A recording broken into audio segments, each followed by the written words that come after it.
Bonjour, bonsoir, place vous allez lire. Voilà.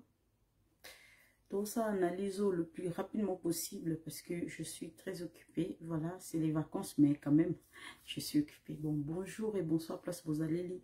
Voilà. Bon, partagez vidéo, place vous allez lire. Bon, ben, gabato, bon, c'est bon, ok. Maman Lisa Taza Banda.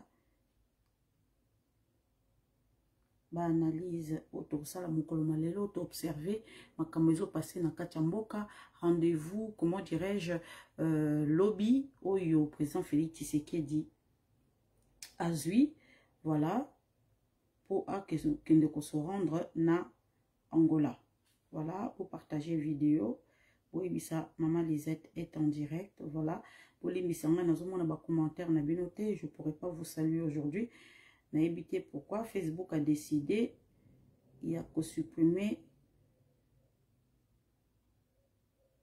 les commentaires na bino mokolo lelo olimbisanga na partager, c'est important. Bokoto voilà. Bonjour bande konanga place bozwami, bonjour place bozwami. Voilà, nazomona ba commentaire na binoté bolimbisanga, nazomona ba commentaire na binoté, c'est très important. Bo partager vidéo place bozaleli, bo partager vidéo bande konanga na ko sona bino mokolo lelo makambo o ezo passer na kachamboka. Eza surtout makambo tozo banda makambo o ya François Beya. Tozo banda makambo o ya François Beya bolimbisanga, il a changé décor, il a changé décor bolimbisanga, décor est changé lelo. Donc voilà. Ah, bolimbisanga nazui appel hein. Allô? Na bandi direct déjà. Ah bon? Qu'est-ce qui se passe? Balongoli, Anaza déjà en direct. Oui. Oui. Ah d'accord. Bon, Naza na page à François Beya. Yango, na fongoli déjà. Na fongoli déjà François Beya. D'accord. Oui, Aleki Lelo. Oui, la cour militaire, oui, Aleki Lelo. D'accord, ok. Naza na page na otanga naza na téléphone na oswa na naza na page. D'accord, ok. Ok, à tout à l'heure. Ok. Ah bon? Ouh, bon d'accord, ok, na relatant aussi quoi. Ok. Non, où me la té, non, où me la té. D'accord, ok, merci à tout à l'heure. Voilà, bande konanga bolimbisanga, donc bazo tenir au courant par rapport à procès à François Beya. O eleki mokolo malelo ba yoki na auditorat militaire, voilà, kuna na RDC, bande konanga nazo le bisabino mokolo malelo. En fait, faut na kende rapidement parce que na expliquer bino car à la fin pourquoi je viens rapidement pour expliquer bino sujet à François Beya. Bande konanga bolimbisa famille à François Beya et celle qui appelle comment je peux dire na Eric Moretti et celle qui appelle famille à François Beya na ba proche à François Beya ba celle qui appelle na Eric Moretti. Eric Moretti c'est qui? Eric Moretti azali un ancien avocat dans le barreau de Paris. Voilà, Azali, maintenant, Azali, ministre de la justice française et puis garde-sceau. Voilà, donc ministre de la justice et garde-sceau. Comme on a Eric Moretti, Azala qui peut avocat, il y a Katumbi, Moïse Katumbi. Rappelez-vous, auparavant, Tango, Moïse Katumbi, comment je peux dire, gouvernement, il y a Kabila, et puis Mela qui est, comment je peux dire, passeport, comment je peux dire, puis Mela qui est passeport, Nani, Moïse Katumbi avait fait appel à Eric Moretti. Voilà, Eric Moretti, un ancien avocat de la barreau de Paris. Voilà, donc Nani Moïse Katumbi avait fait appel à lui. Yango Boni, ti babundani bayeko délivrer passeport ce qui a nini, to éviter ce qui passeport congolais ou ce qui nini, to ba passeport oye abaki ko venir en mais à plus tard to ko yebake nani Moïse Katumbi abaki ko voyager na passeport diplomatique zambien. Voilà. Donc, bon, pendant que vous demandé passeport na yo, en attendant aux voyageurs qui ne va payer belé, na passeport ni, na passeport diplomatique zambien. Voilà. Donc, yango moni, fonani, batebele, bandekonanga, batebele, ba intervenir, avocat ya François Béa, surtout en ce moment, comme, François Béa, Oazui, comme on est Raphaël Nyamirubu, Boebi, avocat Nyamirubu, Boebi Ndenge Azali, comme Azali Nakachambo, quand ils sont représentés dans Mutazaki, ancien Nyamirubu, Raphaël Nyamirubu, Azaki, un ancien avocat, il y a Matata Pono, bon Boyebi, Ndenge Baleka qui na cour constitutionnel, a défendu qui dossier ya Matata Pogno. Donc, Raphaël Nyamiru Bozaki, ancien avocat ya Matata Pogno. Il y a défendre, comment je peux dire, il y a défendre François Béa. Nyamiru va défendre qui Matata Pogno pour un dossier ya Bukanga Lonzo. Donc voilà. Donc Nyamiru en ce moment, a défendre Raphaël Nyamiru va défendre François Béa. Ils ont fait appel na, comment je fais, na, avocat ya François Béa, fait appel na Éric Moretti, voilà.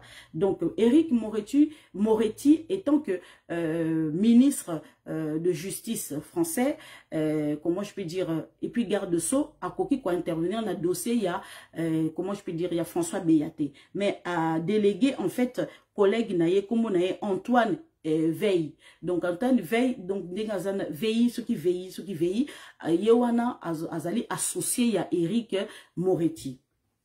Bande konanga, Éric Moretti a un peu bon na relax bino bolo na lo bakaka Éric Moretti ba o bavanda na France ba yebi qui est Éric Moretti. Voilà, Éric Moretti est voilà, yo ancien avocat de Moïse Katumbi et maintenant c'est lui qui œuvre na pour na dossier ya François Béa Azala libéré. Voilà.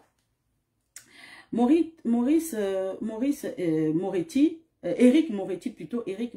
Azali, comment je peux dire, Azalaki avocat, donc il est toujours, hein, mais s'il quitte en fait, étant que ministre de justice, Arzonga métier na yakala étant qu'avocat.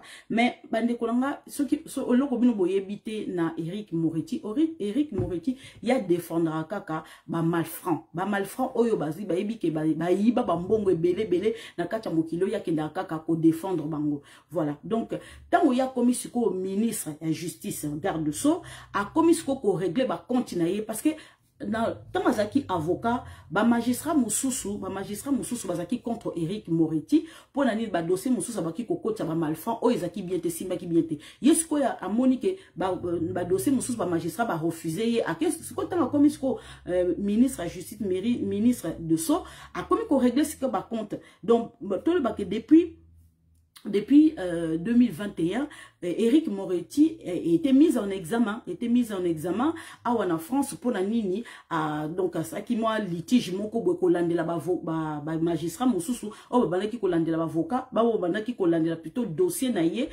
bato mususu ba ki ko défendre tant zaki avocat donc ba magistrat wana sikoyo ndenge ba refuser ke ba dossier mususu na Éric Moretti tant zaki avocat yesta komika ministre de justice abandisco ko régler ba compte na bango. Depuis juillet 2021, Éric Moretti était mis en examen. Là, en ce moment, on est en train de vous parler. Éric Moretti, ministre de Justice français. Donc, Nengazawana, ba dossier, ba clorango. On a, voilà. Bolimbisangai, ba ni zoya. Ouh, non. Bolimbisa, nini.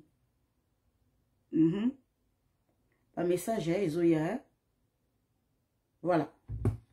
Donc, le dossier mis en examen, il y a Éric Moretti, donc sujet, ils allaient clôturer dossier wana. Donc, longoli dossier wana, moni, ils allaient zinga yo au niveau, où tu vas intervenir vis-à-vis, il y a, comment je peux dire, il y a ko effacer dossier wana, niveau de la justice. Parce que, yebi que, dossier wana, et que ça la bien été mise en examen et comment que va retirer dossier tant que avocat au yubayebi international ou à défendre ba malfranc. Voilà, et ça la étiquette il y a bien été. Donc où tu clore, comment je peux dire dossier, il y a Éric Moretti. C'est pour ça que na yebi sibino qui est Éric Moretti yeyu. Voilà. Azali ministre de la Justice en France et garde sceaux. Donc, Guillaume Tazalaki, ancien avocat, il y a Moïse Katumbi, et puis maintenant commis avocat, non, associé n'a commis avocat, il a délégué son associé pour défendre François Beya. Bande konanga likamba François Beya, ils ont soua na motema yaba français. Likambwa François Beya, ils ont soua na motema yaba français parce que bayebi que François Beya a impliqué na makambebele.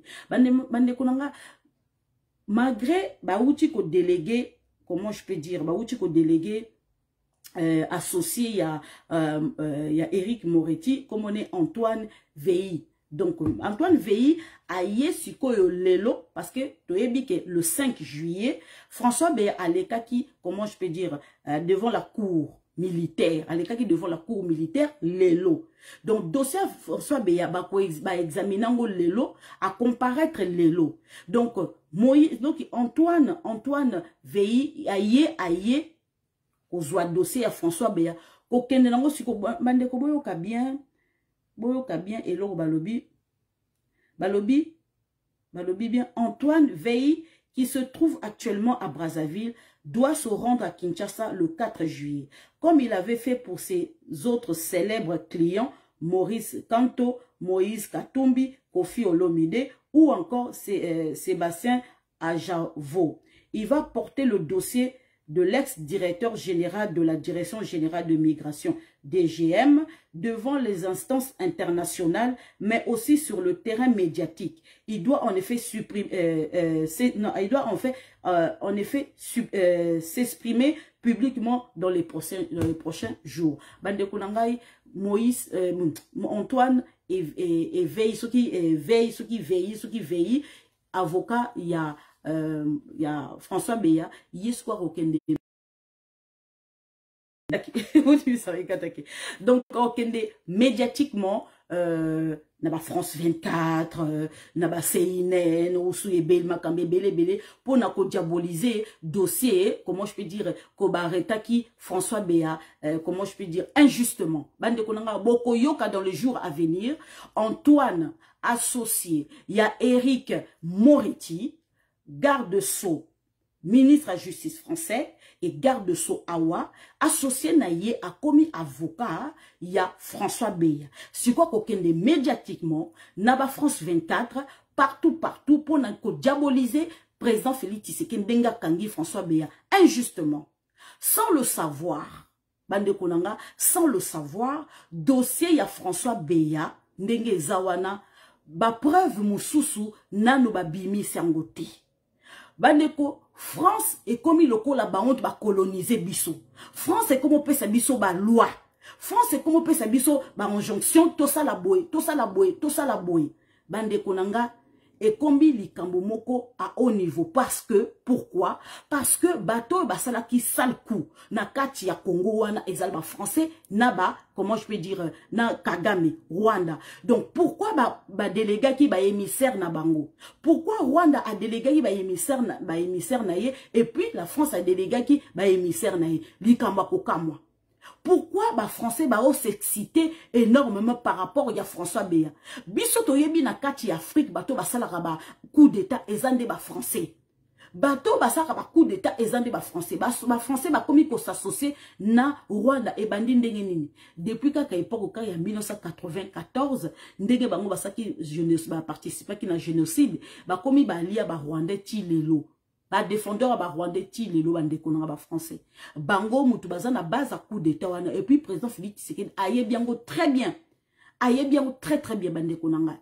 Likambu oya François Beya boka moité dans les jours à venir et comme médiatiquement. Bango balobi ba komemango bolimbisa ba message lelo yango moni na leka ki live lobite ko ba message kili nzambe nangoya. Bolimbisa, nous avons un message, Bolimbisa. Voilà. Likamba François Beya, comme mango comment je peux dire, nzambe boutique ko boutique langana no. Allô? Naza déjà na live, pardon. Merci. Ouh, Bolimbisa. baromemango devant les grandes instances internationales. Et puis, boye bapé ke baroleka médiatiquement, barosa mama na makelele. Mais, eloko bazoye bate, que dernière carte tikali na maboka président Félix Tshisekedi ba preuve nyo surtout au biso to monité. Ba preuve oyo ko beta ma carte ko na C boye bité. Bango bazo luka e comme médiatiquement. Et comme na médiatiquement parce que tozana ba preuve oyo lelo François Béa aza inculpé, aza directement inculpé pour na ko renverser président Félix Tshisekedi. Ba américain ba koki ko tolérer likambo wana te. Bande ko nga boye ba ke Mike Camera ba ki ko yoka na François Béa te. Ayebaki que François Béabaki ko œuvre pour na mboka nini ba français directement. Voilà. Bande konanga il faut boye bake bato baza ko condamner Conseil de sécurité ezande ba américain. Muto asalaki ayaki publiquement. Ata boyi na ba américain boyi na ba américain te baza ba lié na biso. Bozolo bake président que Congo elongwa na Conseil de sécurité, Congo elongwa na ONU. Mais bande konanga bozo réaliser que ba œuvre nyo surtout na kacha mokilo e kendara na ONU et kendara pe na Conseil de sécurité. Ba décision mingi bande konanga. Bino bolingi to longwana, bolingi toyeba makambo bango bazo lobate, bolingi te toyeba o ba makambo bazo soupçonner pour na mboka na biso. Mais le lot to ko découvrir vérité. Ce qui le lot to zaka na Conseil de sécurité te. Ce qui le lot to zaka na Conseil de sécurité te. Ndel to ngoye ba ke ba complot nyo ba sali kata na biso. Le lot to ngoye ba ke ba tele biso embargo, ke ba renouveler embargo. Bozo comprendre, yango tokoki kolonga ba grande instance wana te. Tokozala wana. Et puis toko défendre couleur na biso ba ki makandoki te bandoki mutu ba ki makabatu. Bozo comprendre. Leo to o mona ke bandoki ya Congo ezande communauté internationale ezande ONU. Yango nazo bisa bino bandeko na ngo vanda calme. Et loko zo sala biso des alinde pasi ndenge Kagame azo attaquer biso. Et sala biso pasi te tozo ke malembe. Bandeko nanga, je vais vous dire.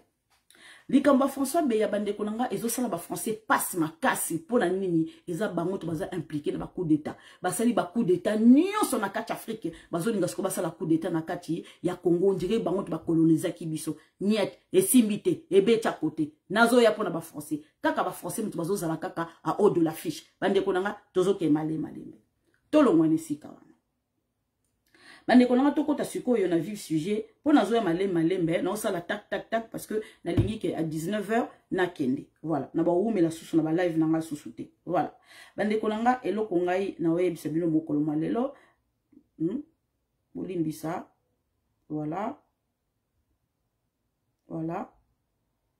bolimbisa voilà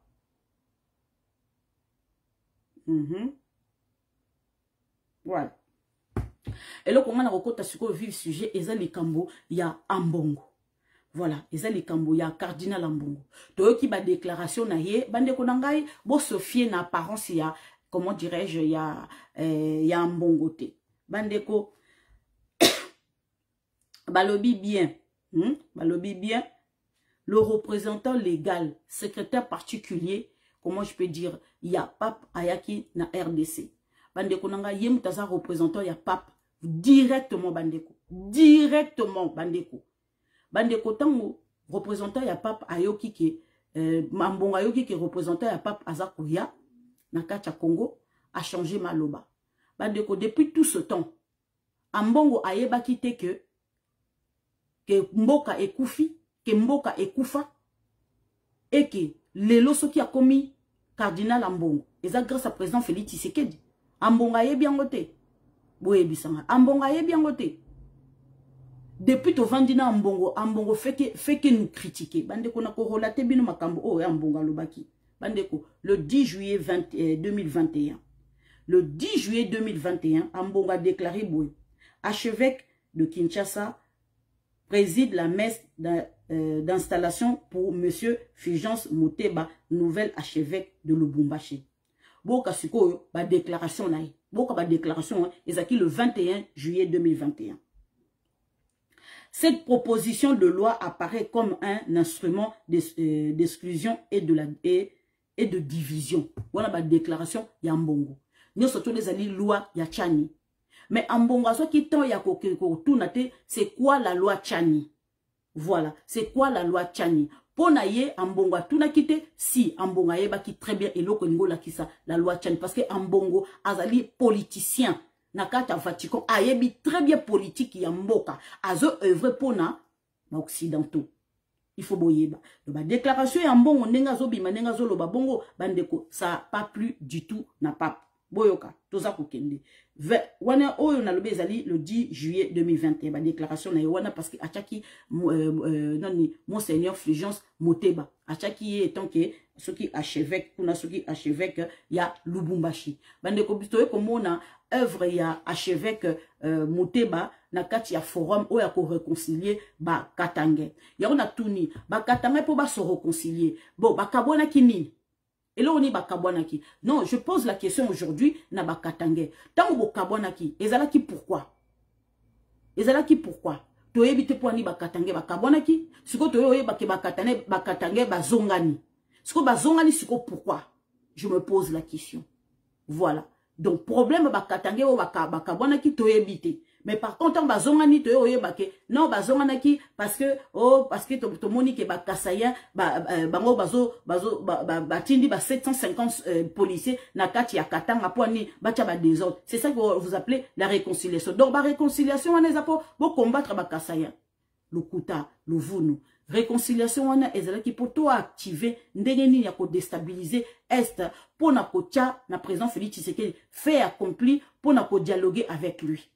Ce qui to kati côté ya Nord Kivu, Bunia, Bunagana, Ruchuru, Chanzu, Kibumba, wana de président Félix Tshisekedi akondima ko négocier na biso. Bozo comprendre. Donc bino lokola bo œuvraka pona Kagame, donc bozo œuvre ce qu'on a kati. Et zande temps tolo ba ke ba infiltration ezali ba Kabila, ba Katumbi, ba nani ba Ambongo, ba ngonyo surtout na kati ya Congo. Bango tu bazo œuvre pona Kagame. Donc, tant que Kagame osaka le tombe a télé makazaka orgueilleux à l'obakate, ezali parce que ba représentant ya Kagame bazana kati ya Congo na o ba œuvre pour na Kagame. Bazana kati ya institution na biso bazana kati ya parlement, bazana kati ya Sénat, bazana kati na Sénat. Le coup la président Félix Tshisekedi aye siko atie bango comment je peux dire en mal et péril donc atie bango siko pandi likolo aboy ko pesa o bango bazolinga ba moni siko teto ke ko kanga Bunagana solution bango balinga kaka so yikaka ça va pas na kati mboka to ke ko kanga Bunagana na Bunagana to ko tia siko président Félix Tshisekedi fait accompli aya ko négocier mais lelo siko président Félix Tshisekedi aboyi pe ko négocier na kati Bunagana alobi pe ngape na ko attaquer tina suka bande ko nga boyo ka siko yo likambuya déclaration ya Fridolin Mbongo. Et c'est là qui le 23 octobre 2021. Nous ne pouvons pas nous taire devant l'irresponsabilité de certains d'entre nous qui mettent en péril la destinée de l'humanité en général et celle de tout un peuple en particulier. Oualande ba balance ya ba parole ba be ya mbandi. Oyo cardinal Mbongo azako boakela président Félix Tshisekedi. Donc, président Félix Tshisekedi met en mal le peuple congolais. Donc, président Félix Tshisekedi azako bomanzala na peuple congolais. En sachant qu'il va vendre 20 ans na kacha Congo, na Cardinal Mbongo, a monité que peuple congolais va koku fanzala. Tant que président Félix Tshisekedi d'ailleurs, il y a monité que peuple congolais a commis koku fanzala. Pande konanga, et souki wanate, toza kokende, par rapport, comment je peux dire, il y a le 23 novembre 2021. Encore. Le 23 novembre 2021, Aye Soussou a changé langage. A Balou Soussou langage. Pourquoi? Parce que Tolobake, ba institution na biso bakena ki komona ye. Ti na François Beya bakena ki mona bino nusu bomona ki ba déclaration na ye. Tango kaka nani ba pesa ke moi meya, ba pesa ke moi eloko ayaka a changé parole. Boyo ka ba parole sikoyo ya Bradida la Mbongo ya on a ebisi bino boza na mémoire courte te bo défendre tata wana parce que aza motumoko aza nyamu aza nyoka aza eloko agenda moko caché pona Kagame. Boyo ma parole liée ma parole tant il babimi sikoyo par rapport à son entretien avec comment je peux dire avec François Beya nani Sama Lokonde nani président Sénat Bahati Lukwebo et puis président Mbosso Assemblée nationale. Bo après leur sortie ndenge alobi peut-être bino bobo sanaka menga nazo rappeler bino les remerciements au président de l'Assemblée nationale Mbosso Kodia, au président du Sénat Bahati Lukwebo, au premier ministre Sama Lokonde, au conseil spécial du chef de l'État en matière de sécurité François Beya pour leur visite. Nous sommes tous au service du peuple. Là, par contre, Azana Kache à service du peuple. On a une déclaration, Yambongo a déclaré qui, Ezaki journée, Ezaki, le 23 décembre 2021. Pandeko Silité. Toya Soussou, président Félix Tshisekedi, akendaki na mois de janvier, akendaki Kasai, ko la tournée na Kacha Kasai, au koma ya komi comme na Sankuru, ma déclaration, président Félix Tshisekedi a déclaré, Eza ceci. Par exemple, donc le 19 janvier 2021, dans son allocution, Félix Tshisekedi disait « Nous vous demandons la patience. Nous sommes venus pour servir le Congo et les Congolais. Nous ne sommes pas là pour voler ou piller ce pays. Nous ne sommes pas venus pour le détruire. D'ailleurs, le pays est déjà détruit. Mboka déjà Ekoufa. Mais nous sommes venus élever ce pays et lui rendre sa place dans le temps. Une façon pour lui de s'exprimer sa ferme volonté de remettre la République démocratique du Congo sa place dans le temps depuis lors ses propos ont été interprétés dans le mauvais sens.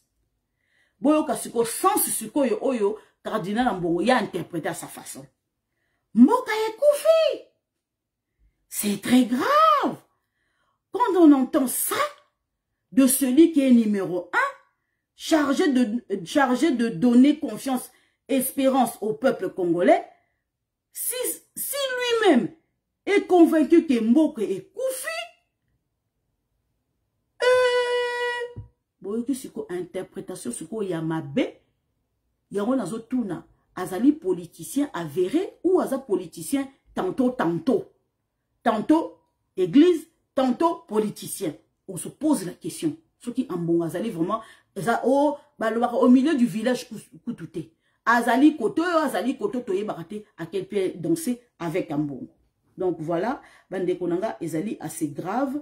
Toyo koyoka lelo ba propos oyo ya Mbongo ndenge azo vanter nani ba prouesse ya Kagame azali leadership réel. Donc président Félix Tshisekedi dans un leadership réalité, il est inexistant na ba parole ya Mbongo. Bande konangai boyoka bien ba parole ya Mbongo azo kosenga ke comment je peux dire guerre et kosila na kosolola entre les deux pays. Boyoka bien message ya Mbongo que guerre et kosila soki les deux pays ba yokana. Donc ngola ke dialogue ba dialoguer. Message au bisoto yoki ezalaki tango kamitatu alekaki na France 24 alobaki kaka kosolola dialogue.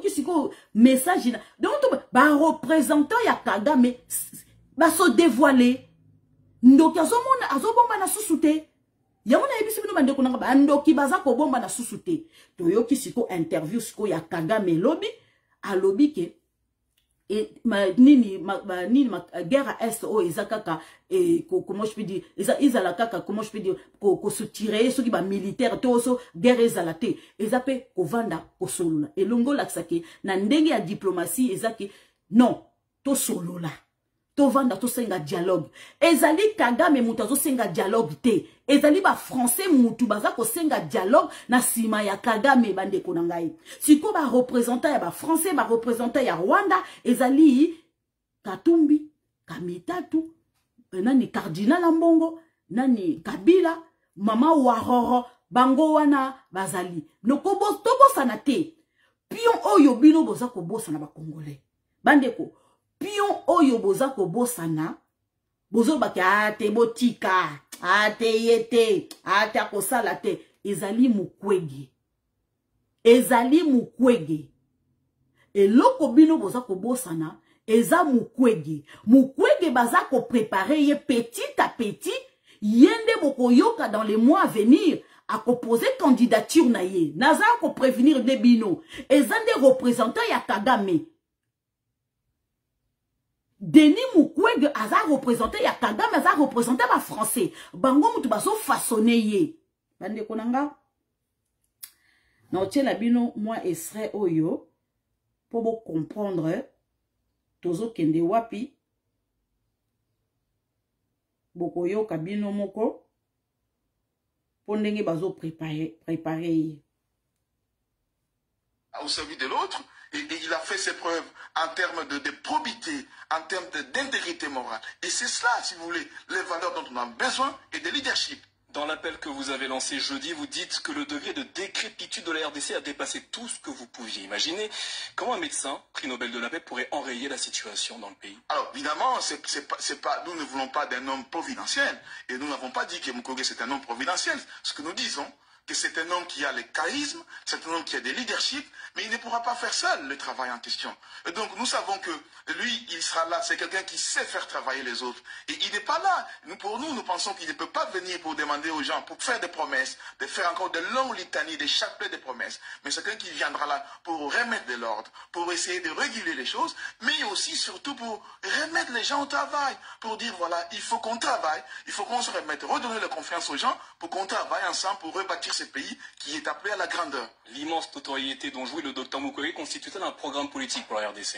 Non, ce n'est pas la notoriété qui est un programme politique. Le programme politique, c'est la société civile. C'est nous qui devons élaborer un programme que nous allons lui donner. Et nous connaissons les problèmes qu'il y a dans ce pays. Et nous pouvons faire donc une espèce de priorité, voyez-vous, qu'il doit faire pendant les 5 ans, les 5 prochaines années, pour qu'il puisse répondre aux besoins. Parce que nous savons que le pays est immense et les problèmes sont nombreux. Tous les secteurs sont par terre. L'enseignement, l'armée, la défense, la sécurité, tout est par terre.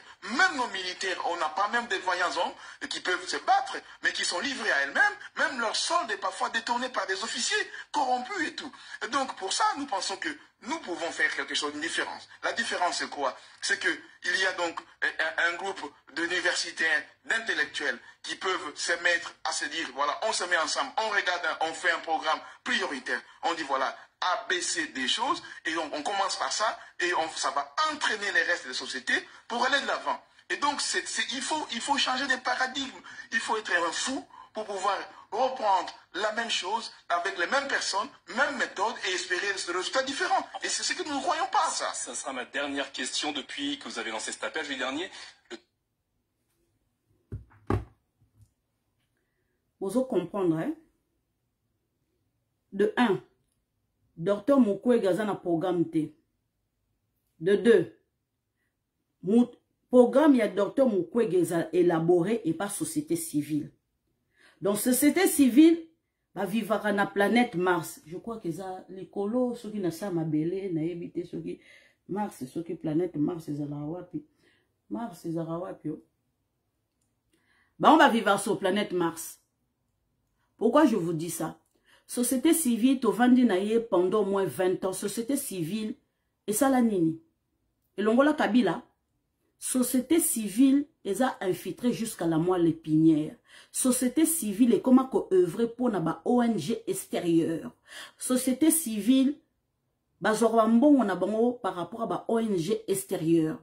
Ba société civile, ndenge bazana, ba vivre na mitou ya bibembe ya batwa est.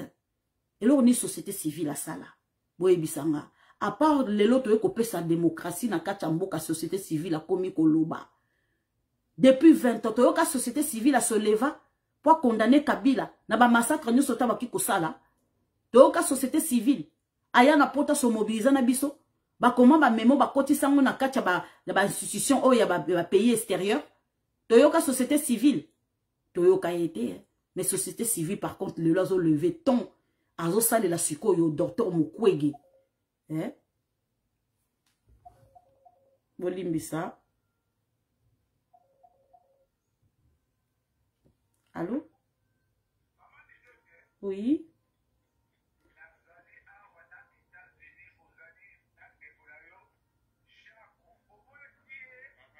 Ah, bolimbisanga naza en live.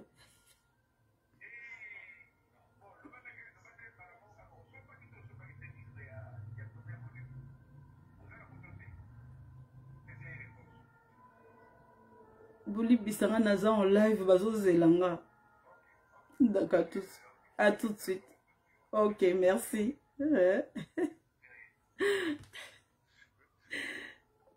Bolimbisanga. Un message important, donc il faut le nazwa.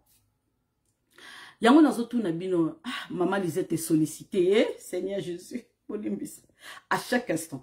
Bon, bande konanga nazo tuna Dr Mukwege yende azana programme te. Il a bien dit. Bande ko soki nga na loba ki na bino ke Dr Mukwege azaki na programme te bolingo ko angate. Ba yoki na munoko ya nani soki directeur ou soki représentant ya société civile. Yemoka lobi ke Dr Mukwege azana programme te. Biso mtoko élaborer programme na ye tozui to pesiye asali. Yango na solo bake, il vit dans quelle planète? Na Mars ou na Vénus? Yango na so tuna. Parce que azolo bake non, banani FARDC, ils se sont se livrer à eux-mêmes. Mais toyebi que nakati ya bunya, gouverneur militaire azali, toyebi que nakati ya Itu et ya Nord Kivu, gouverneur militaire azali, lelo tozo mona ke GR basa ko kita, vuti formation basa ko kita. Basa ko kita, basa ko bunda. Bazo ke na est kuna. Renfort eza ko ya. Que comment on appelle président Félix Tshisekedi dans salle séminaire. Ko yebi sa ba FARDC. Budget o yezali po obiso tozo bimisa mbongo po na bino. Et l'équipe même nane salamate depuis la République, depuis tozo indépendance. Budget wana nane bimate po ba militaire na biso. Bon mbongo nyo surtout bozo ko chango wapeke wapi.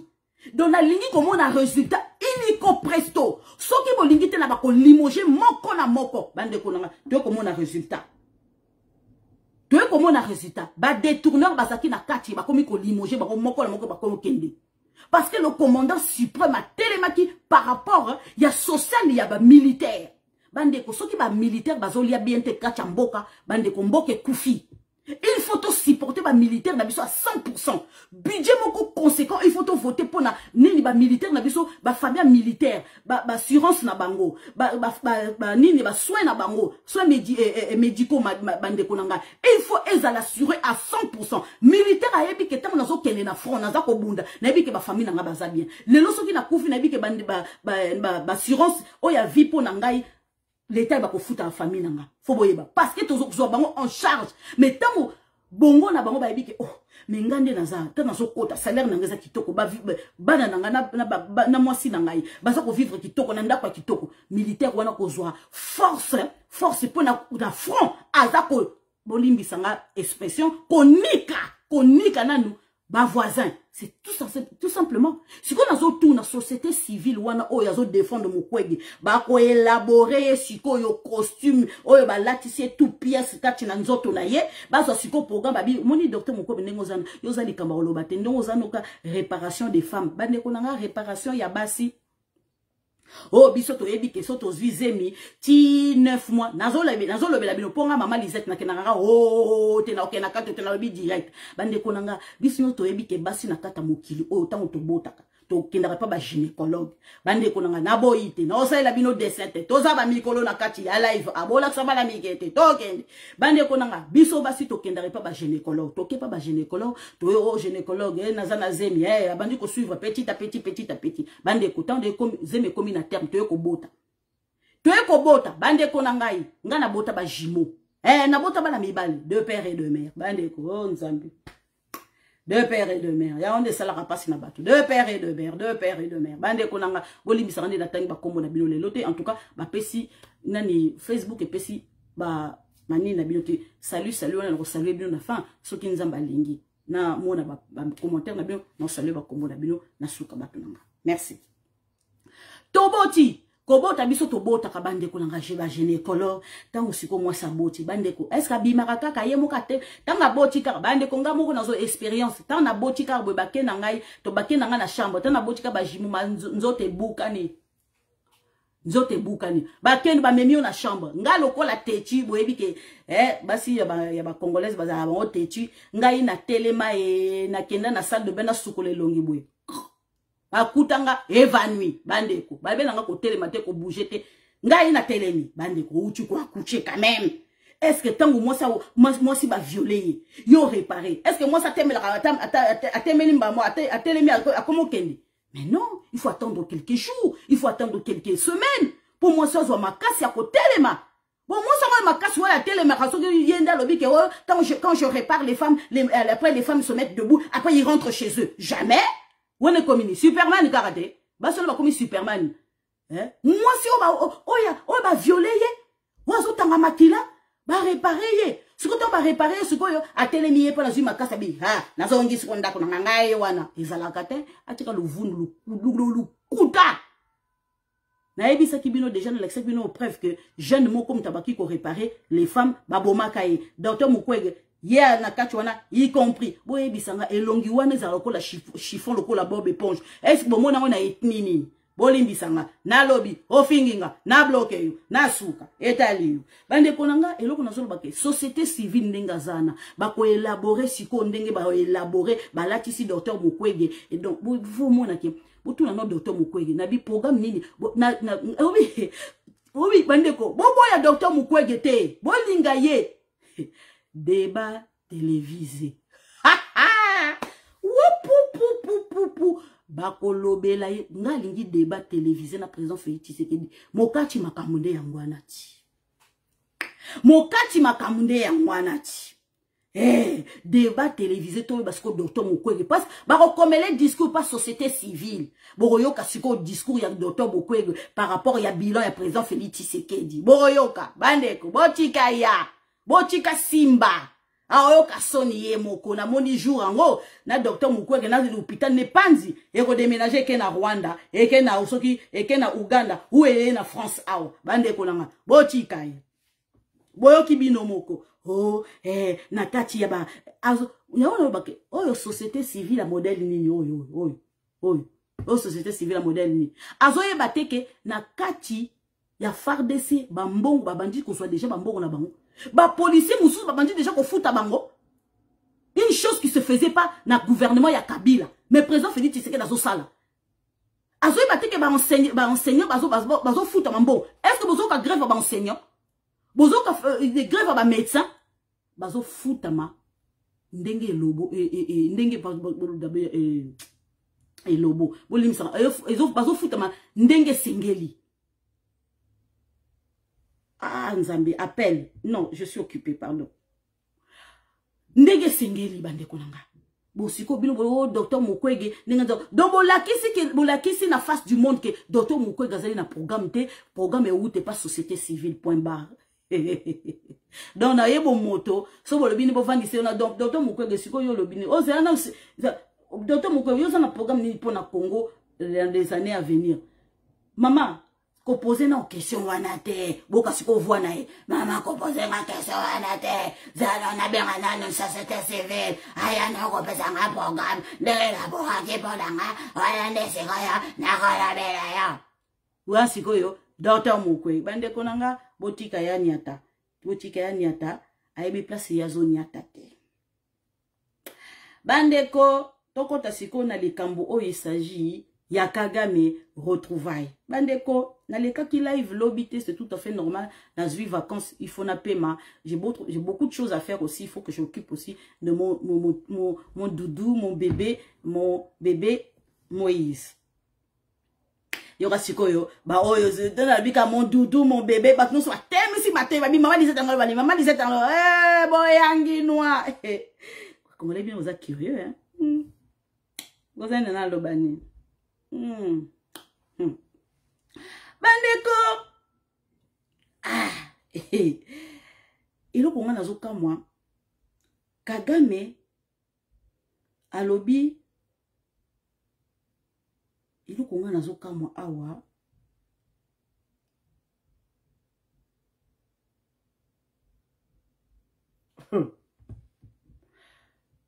bandeko lobi représentant ya Russie, balobi boué. Victor Tormakov, chargé des affaires à l'ambassade de la Fédération de Russie, au coordonnateur du mécanisme national du suivi, l'accord cadre Addis Abeba, Claude Ibalanki, au cours d'une audience lui accordée ce lundi, le 4 juillet 2022.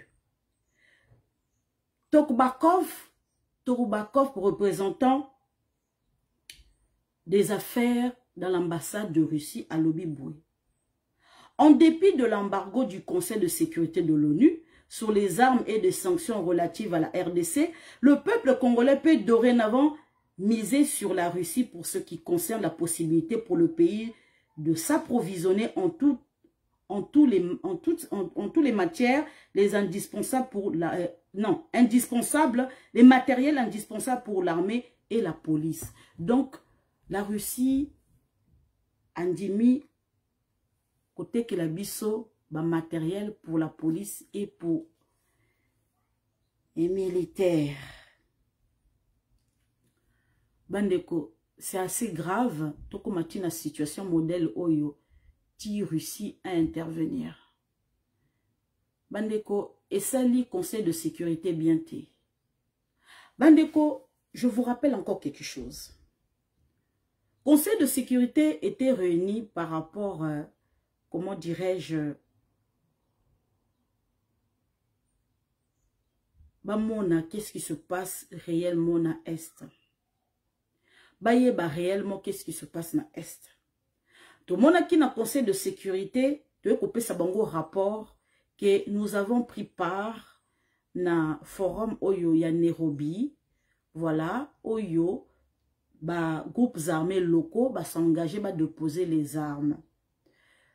S'enrouler na programme Oyo ya DD, RCS, Bandekonanga, déposer les armes.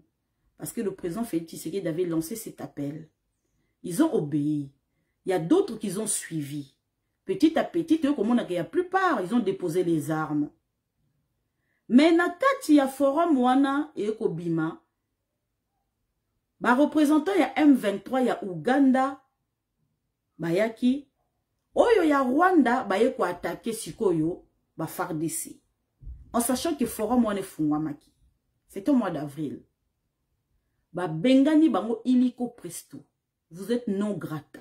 Toi poto solo là, bibo bandi ko tirer sur la position yaba FARDC. On les a exclus. Bandeko, c'est pas comme ça que ça marche. Président Félix Tshisekedi kokota ya kota ki nakacha pouvoir. Il avait tendu la main. Bino boboudaki. Boboudela ki ye. Président Félix Tshisekedi a signé l'accord na Rwanda. À permettre au Rwanda. Yo ndenge otongi déjà raffinerie na yo. Tout ça là échange. Siko yo ndenge ozana faire et démarrer entre yo na biso. Bozora siko yo diamant na biso bokenda siko bo sokola ngo bochang siko yo na état comment je peux dire pas état brut. Biso to pisi ba na état brut pour sur état propre. Ils sont prêts pour na kinokoteka. Mais caché kozala ya RDC. Traçabilité zala. Rwanda mona kike Petio Tshisekedi daza yuma. Azo accordenga un tel privilège. Na yibaralanga depuis longtemps mais azo accordenga sous plus à mon président Félix Tshisekedi yuma. Or que le président Félix Tshisekedi avait tendu la main parce que tu es mon frère qui est au solo là. Mais par contre Kagame il n'avait pas vu dans cette oreille. Pas du tout. Président Félix Tshisekedi a faire réconciliation na Museveni na Kagame. Wanezaki kaka na Luanda. Museveni leo to moni na Kagame basololi. Et puis moi nanaye ko sala intermédiaire ake ko solola na oncle na ye Kagame. Bandeko lelo toyebi ke singa famille benda naka mekata nakate. Président Félix Tshisekedi il parti à Burundi, à Ouganda, tout le monde qui va déplacement surtout à président Félix Tshisekedi. Que le peuple congolais a condamné. Jusqu'à, nous avons fait l'accord encore avec les IPDS. Bandeko, armée ougandaise, ndenge zarana, ezana kati ya Congo. Oui, nous avons fait l'accord. Tu renouvelé, c'est accord à 6 mois. Tu renouvelé l'accord il y a 2 mois. Est-ce que tu as mabé? Volonté, oyo tozo pe sa voisine abiso liboko. Soyez le bienvenu. Toké na Angola, toké na Tanzanie, toké na Burundi, toké na Rwanda, toké na Ouganda. Et fort nous surtout président Félix Tshisekedi Dasali. Mais ma voisine abiso ba lingi la pété. Président Félix Tshisekedi a luka qui dialogue. To vanda to solo, nous sommes des frères. Mais ça veut pas dire qu'on a un esprit à faiblesse. Ça ne veut pas dire qu'on a une position à faiblesse. Non. On veut la paix. Le président Félix Tshisekedi a cherché la paix. Mais ils n'ont pas voulu ça. Bon, surtout comme ils sont en position. Ce que le président Félix Tshisekedi a se radicaliser na niveau moko bandeko. Non. Oh balobaka nzala na point d'oreille. Mais président Félix Tshisekedi na point d'oreille maintenant pour personne. Tu es qu'au tendre la main siko, tant que ça siko accord na armée ougandaise. Monesco moni que to tche pembeni. Mais yuza wana depuis 20 ans. Le contingent le plus vaste, oh non. Bandeko. Comment je peux répéter ça? Hein? Le contingent le plus, nous avons trouvé qu'on va m'en sous-souter. Le contingent le plus énorme.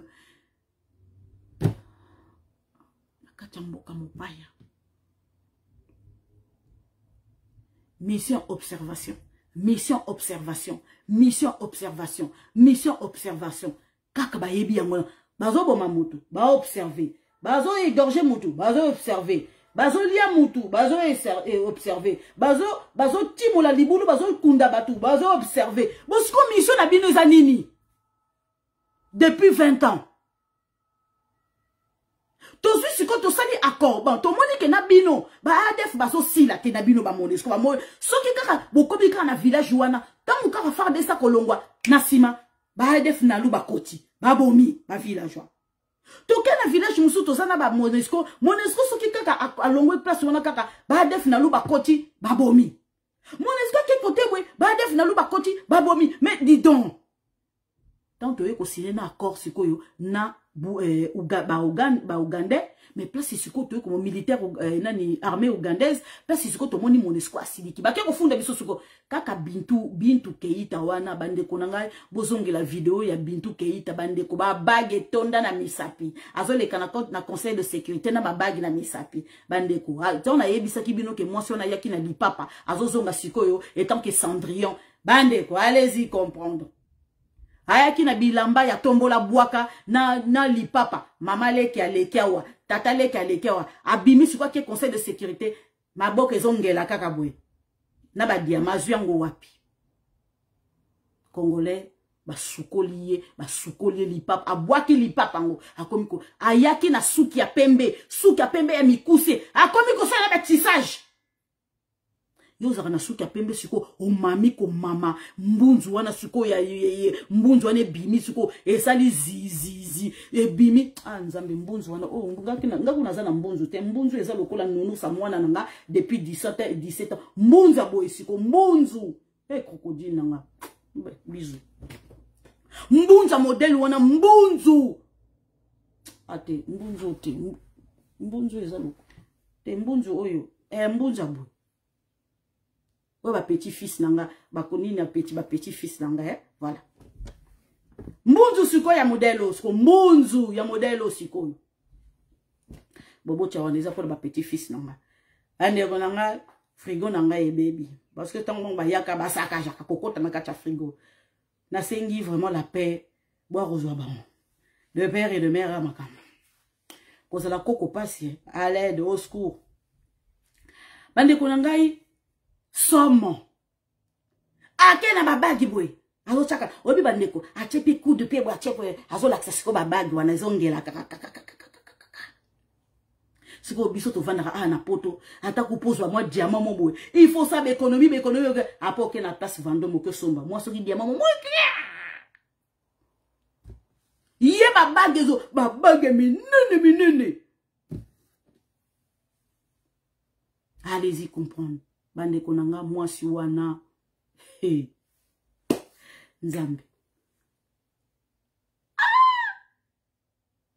te ba sepelité ba ki funda biso na conseil de sécurité ote représentant permanent na kati ya comment dirais-je secrétaire d'état na kati ya nini ya ONU à lobby boye que comment est Patricia je crois à lobby boye que non to intégré Monesco nakati ya accord ya armée ougandaise na biso to zupe ta intégré bon pande ko to regretter le 5 février tu comme on a déplacé na biso ba quand il y a déplacé tu au moins 65 morts. Monesco base à Monesco ils ont encore une demi-heure. Bazo kande batu bazo lelate bazo kande bazo bomate mais bango bazawana bandeko c'est regrettable. Bango ka son mandat na bango aussi là ba créer loko. Mandat na bango ici là ba créer loko. C'est pour ça que je pose la question. Toza sous tutelle, il y a ONU. RDC sera sous tutelle, il y a ONU ou pas. Il faut bailler biso toza sous tutelle. Baye ko la kisa biso siko na conseil de sécurité, toza sous tutelle. Et bilo konyo surtout to somba et ko leke pa na bango to bazo gérer biso. Belo bon manaki secret bon manaki na se siko e bimi bande ko ba congolais pe balobi louvunu toza sous tutelle te. Bande ko to bandi ko take siko yo nani ambassadeur ya européen. Ambassadeur européen, bandeko, bandeko, je vous réveille à chaque fois, bandeko. Je sais pas, ce que na ça qui live, et pas malien, et pas sénégalais, et pas guinéen, et pas nigérien, nigérien, guinéen, Mali, quoi na balaba, ça marche. Mais congolais ne réagit pas. Ayeka atalika live à maman Lisette, Karesili, aussi Mindjela, ok, au sale et l'autre côté. Parce que vous avez peuple moko endormi, peuple moko zololo. Boyebi ko réagir te bande ko nga ba interdire biso o même tout ça ba marche awa ba organiser ba marche et l'autre côté tel biso ka kokoma kaka ba koyeba kana kacha réseaux sociaux yeba on veut tout ça ba marche moko et non il faut délivrance na kacha Congo il faut délivrance bande ko le to mona Monesco. Ah oui, toza peuple moko toza zololo. Na lobi ango piou. Pourquoi comment ça se fait que tozo se révolter te? Attends tozo koma, attends tozo ba. Mais tout ça là marche. Tout la qui sabango. Tout tellement. Tout se révolter. Mais bozo se critique n'a pas présent Félix Tshisekedi. Critique n'a pas présent Félix Tshisekedi. Allez-y comprendre. Hein? Kagame a yebisi biso tout ça peuple moko capricieux. Pourquoi bana mo ba capricieux? Seigneur Jésus. Bandeko, bo bouger, bo bouger. Bandeko a balobi et lo konga nazo comprendre. Pour citer un exemple rejoignant communauté Africa de l'Est, la RDC augmente la population pour rejoindre là on a changé les solos pour rejoindre Community of Africa. Bandeko, la RDC a augmenté la population du bloc d'environ 50%. Ça fait 280 millions et étendu vers l'océan Indien et l'océan Atlantique. Bandeko ndenge to koti na kati soki ya Community of Africa, soki communauté d'État d'Afrique. Bandeko to moto mo budget au moins plus de 50%. Oui, c'est là qui soki 20%. Biso to montant il y a 50%. To étendre sikoyo banzela biso vers l'océan. Donc et ça le moins plus de 280 millions. Et nous avons étendu les zones commerciales. Ah, bandeko. Et donc, bandeko, on a continué. En dénonçant continuellement en haute voix le M23, un groupe terroriste soutenu en financement par le Rwanda, il fait du régime de Paul Kagame un dilemme particulièrement difficile pour les donateurs occidentaux. Les principaux donateurs internationaux, dont les États-Unis, la Grande-Bretagne, les Pays-Bas et l'Allemagne, ont suspendu le financement du Rwanda en raison de ces allégations. Bandeko, tant au président Félix Tshisekedi a condamné Rwanda, c'est toi le M23. Eza yondo za M23. Eza nde yo ozo se déguiser na M23. Eza vrai. Tant le président Félix Tshisekedi comment je peux dire, qu'on dénoncer Paul Kagame. Bandeko, c'est vrai que c'était en date de mois de juin. C'était début juin. Oui, c'était début juin que Allemagne, Grande-Bretagne, les États-Unis, l'Allemagne, baboy ko financer sur Kobaron, babapé sera financement na Rwanda, ba financera Rwanda, État Rwanda.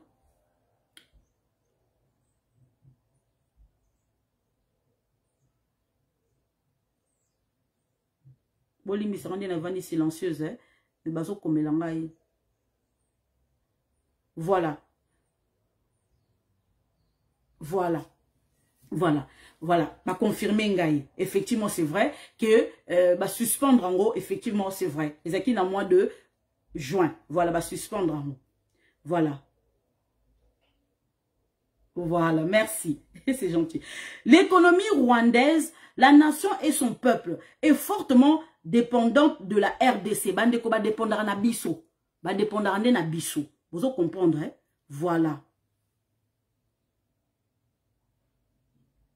Voilà, merci beaucoup. Merci, c'est gentil. Donc, ba dépendra na biso. Lelo siko so président Félix Tshisekedi a kangi siko robinet côté économie. C'est vrai, je vous avoue, effectivement, que c'est très difficile. Mais lelo siko so qui te suspendre, ko ça va faire dans les par rapport aux hommes d'affaires rwandais. Bandeko eko kanga Kagame na kingo na niveau moko boko ndimate. Président to komi wana te mais président Félix Tshisekedi azo koma na petit à petit. Te suspendre déjà ba accord oyo to sala na bango to signer na bango. Bozo se rappeler. Voilà. Donc lelo siko to komi na situation sikoyo que to ko reculer les sous-soutés, ba frontière eza ko kangama et si to avertir déjà Kagame soko zo continuer modèle wana titoko ko kota Rwanda. Bande konanga eza likambo ya kosakana te. Voilà, merci. Ah, voilà. Oh, merci. C'est gentil. Yango bande konanga e komili sikoyo Kagame e kangi siko Kagame na kingo. Bande ko bino bozo comprendre ata mokete. Bozo comprendre ata mokete. Na oya na likambo. Madeko Kagame relativement en disant que ce n'est pas un groupe terroriste mais plutôt un groupe ethnie qui revendique ses droits. Yango na babino bozo comprendre te. Économiquement parlant, Kagame totie na singa na kingo. Au grand jamais. Kagame a linga jamais koloba likambo ya RDC. Kagame linga koloba la bisote. Kagame ki para bisote. Ba pesa ke ça ba interview mais ba interroger ke par rapport ya peuple congolais. Kagame a linga donc azapaka question na koloba kaka ni na biso bande ko c'est tout à fait normal. Tango yo oza tueur en série. Est-ce que okomana obana ko koloba makambo ndenge obana ki koboma? Hein? Batuna yo olobandi na boma ki bango boy, na boma ki bango un tueur en série jamais a rolinga koloba. Donc ba mort o ya boma a rolinga koloba ngote. Pour na ye ezalo ko bozo zongisi na sima bozo boma ye ko boma. Donc tant azo sala likambo wana pour na ye c'est ni chaud ni froid mais bon faire revenir ye bongote. Alinga koloba likambo ba congolais te to pesa ke kanda. To pesa ke kanda oko biso to pesa ye nyonso. Yango nazo tourna sikoyo Fridolin Ambongo. Naba acte o yazo loba. Bien kasi Fridolin Ambongo a changé. Fridolin Ambongo a changé à quitter. Fridolin Ambongo a loba qui oui, nous reconnaissons les efforts de président Félix Tshisekedi. Na nyonso tozo sa na est. Oui, je suis derrière président Félix Tshisekedi. Je soutiens président Félix Tshisekedi. Mais entre-temps, tango ye siko na point de na soki na osali soki point de presse na yo soki olobi na interview parce que siko o soki o bois keli Kagame ba fleur. Il a un leadership réel. Bandeko, allez-y comprendre. Donc, tant que représentant, il n'y a pas Pazala qui on a zolo ba masolo kitoko. Mais tant représentant papa Kei, azoni makambunaï. Azoni makambunaï. Yawo na zoli bisanu bandeko nanga. Kagame azana ba représentant na ye na kacha Congo wana loko la président Félix Tshisekedi akangi ba robinet nyon surtout na ba représentant na ye mo ba toucher eloko ezate et comme li bongo kanda Kagame a commis déstabiliser. Kagame a commis déstabiliser na niveau moko jamais après 25 ans que Kagame banako déclaré que ba M23 baza ba groupe ethnie. Bandeko soki baza groupe ethnie. OK, to kasikoyo. Parce qu'il y a lobby que bah, M23 baza ba groupe ethnie. Mais M23 il y a lobby, il y a un groupe ethnité. Vous comprenez? Bango bazo lutter pour ba kota na kati, il y a lutte na bango il y a ba M23 ça pour ba kota na kati. Il y a ba institution na biso. Point barre. Mais bino Kagame azo ya yewana lobi Kagame a reconnaître abi M23 baza ba Rwandais ba yewana pour ba défendre ba Rwandais d'origine. Vous allez comprendre. Donc banya Rwanda ba M23 bazali ba touti ba yeko défendre ba banya Rwanda.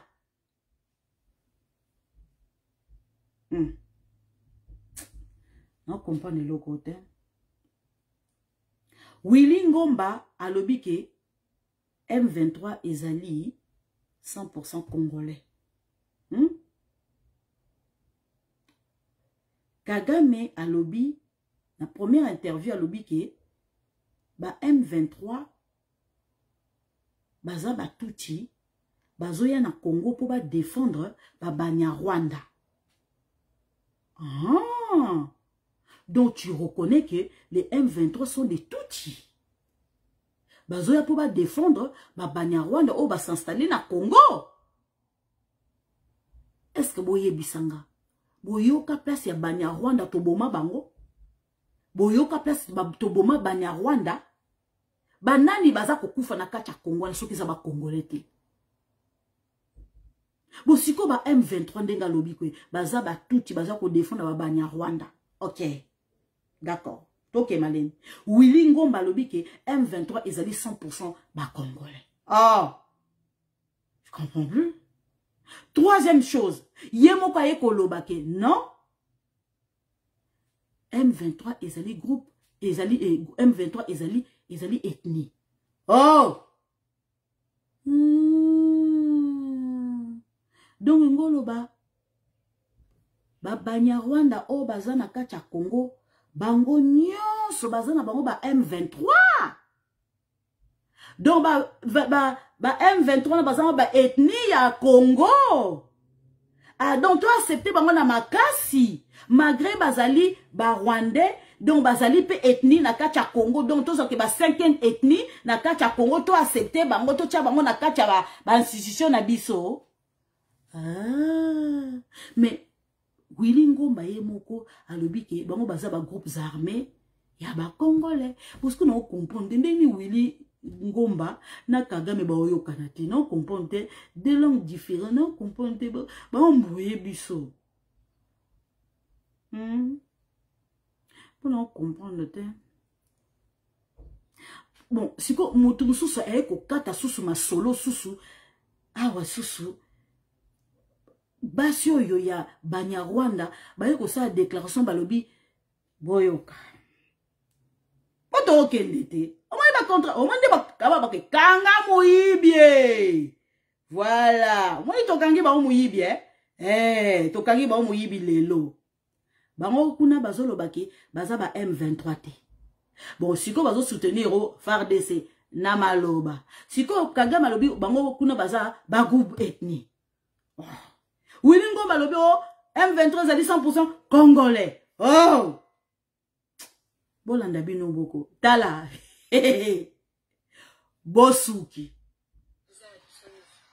Mais chose étonnante. Ozomo na kaka so ba moni biso na barabara. Donc on dirait ton tambo la soute. So ba moni ka biso na barabara. La Rwanda. So ba moni na fasi ese ya batuti. Rwanda. Pourtant eza nyoso tout que aza Rwandais. Eh, baneloti que baza na Congo, baza accepté.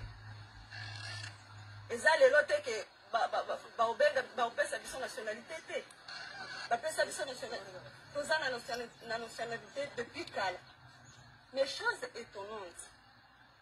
Soki ka ba bandi bitumba. On dirait biso ndeto bandi, on dirait biso ndeto za ba promoteur. Pourtant eza faux. Eza faux. Oza awa pona ko yebisa gouvernement na biso.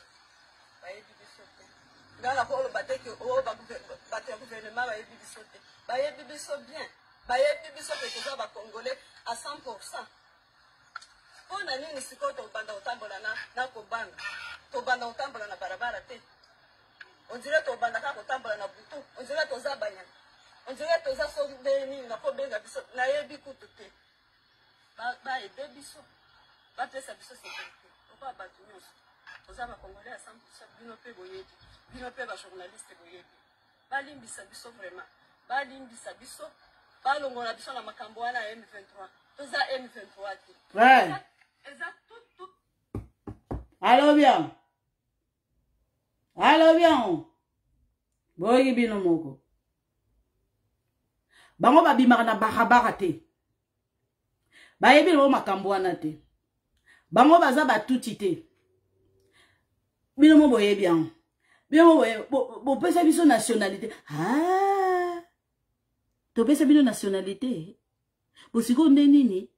To pesa bino protection. Nga pe funa senga protection pona nga. Congolais nyo sotoza na kacha mokilo fo senga protection na. Bo siko su bozo benga ko boza ba congolais. Boza ba congolais te. Mais boza ba congolais. Bozo senga protection pourquoi? Lokola tout le monde. Nani yango na kacha Congo na na protection na kacha ndaku na. Donc soda nyo sotu na kacha FARDC surveiller kandaka congolais moko na kacha Congo wana. Boye bisangai. Oyebi koza congolais, congolaise. Et kasoko senga protection pourquoi maman? Olobi bino mo boyebi. Bobiso so totamaka na butu. So totamaka na barabara. Totamaka na barabara. Bandeko esenga na bi barabara. Mais par contre na yebi dans les années 80 série moko zoba Santa Barbara tu me sais pas pourquoi je l'aime de vivre Santa Barbara wana yebi. Wana yebi série wana des années 80. Siko nga na yebi barabara te. Siko funa luka barabara. Barabara. Barabara. Totoko chaka Barabas. Barbara. Barara. Bandeko. Nga naza congolaise de père et de mère. Comment nakoki ko rouler ba air? Yeza balabala, yisko be barabara. Biso to yebike ba o ba ya bangambo kuno biso to yebike ba o ba ya ngambo kuno balobaka rarara. Bosiko e banine nini vrai congolais de père et de mère ake lo ba balabala yeza barabara. Au moment où tu as malembe, tu souki sabango, tu na bango petit à petit. Au moins le kuta pendant 20 ans au bomba qui est. Et comment remonter na surface, salité ou na comment remonter surface. Et comment ça maman na soto.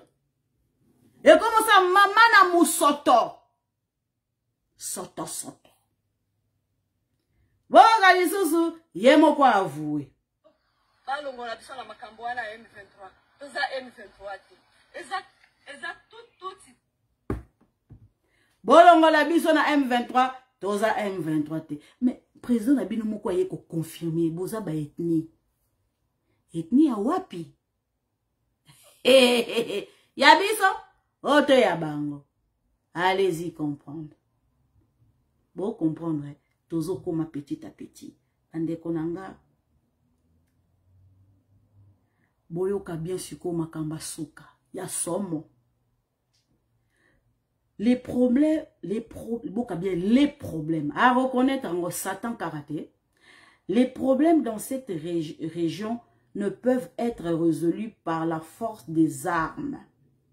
Ils nécessitent des solutions politiques. Dans langage politique. Donc ça demande solo la bien. Ozo solo la bien te. Félix, à moi si mon coco, bandeko, a solo la bien te. Félix a solo la bien ta moquette. Moi si mon coco, caractère, l'Orlando. Maman, Seigneur Jésus, cause la moi ça ne wala bien. Oyo kaga makomi kolela. Moi c'est Kiminga. To solo kana ba arme te. To vanda to solo la. Bandeko, après 25 ans, Baba Lobby. Après 25 ans, Baba Lobby. Bandeko, nandenge a jeté. Félix Tshisekedi Tshilombo, mon président de la République démocratique du Congo. papa Félix, te mon coco, linga o dosé, te oena, non, oene lululu ya makasi, oene lululu et lululu palala na makasi, mon préso, oh, mon préso, ozo lelisati ba cardinal, ozo lelisati ti na France awa, président, président Nangayi, au salaki, discours il y a 6 minutes.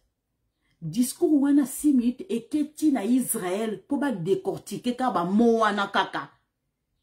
Na bataka chebwe. Alobi nini, président, et pesa gi batu. Zunguluke, mulunge, na kacha nzoto. Ba comprendre français na ote ya 6 minutes, président Félix Tshisekedi. To sali 1 an. Ti le loto décortiquer kaka nini na 6 minutes. Président. Moko yeba ko doser ko préso. Préso yeba ko doser papa. Oui, ko ça la discours le 30 juin. Ko ça le discours le 30 juin. Discours na le 30 juin. Oui, ko nommé Kagame as un terroriste.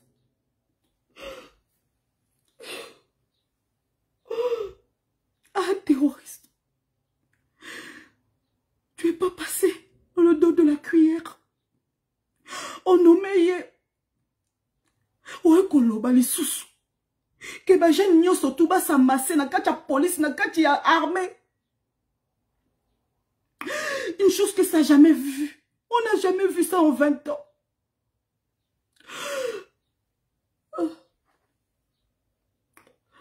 Tiens mon peuple. Kagame avant d'être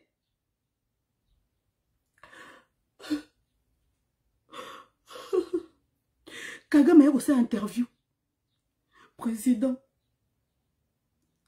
Ok, lobi sa ti baba. Mouta loba depuis 25 ans. Félix. Président. Tu as fait comment? Oh, ça, après discours, il y a le 30 juin. Ok, lobi sa baba 25 ans. Alléluia. Alléluia. Alléluia. Alléluia, alléluia. Nzambe, président, tu es parti, donc tu es parti trop fort. Tu es parti trop fort. Oh Seigneur Jésus, Seigneur, oh. Que celui qui a des oreilles pour entendre, entende.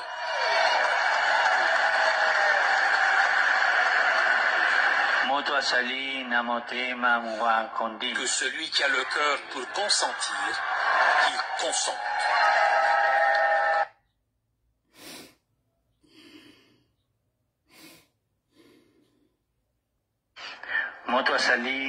Que celui qui a des oreilles pour entendre, entende.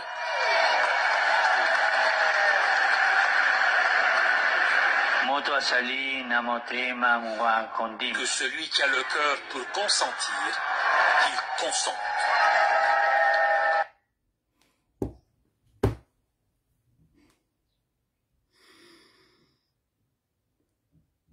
Tina papa kongo lo balingala. Boye bisanga place nini papa lobi Kinyarwanda. Boye bisanga place nini papa lobi Kinyarwanda. Mutazana mato yako ka. Mutazana motema kondi, yako ndima. Boye bisanga place papa lobi somo Kinyarwanda.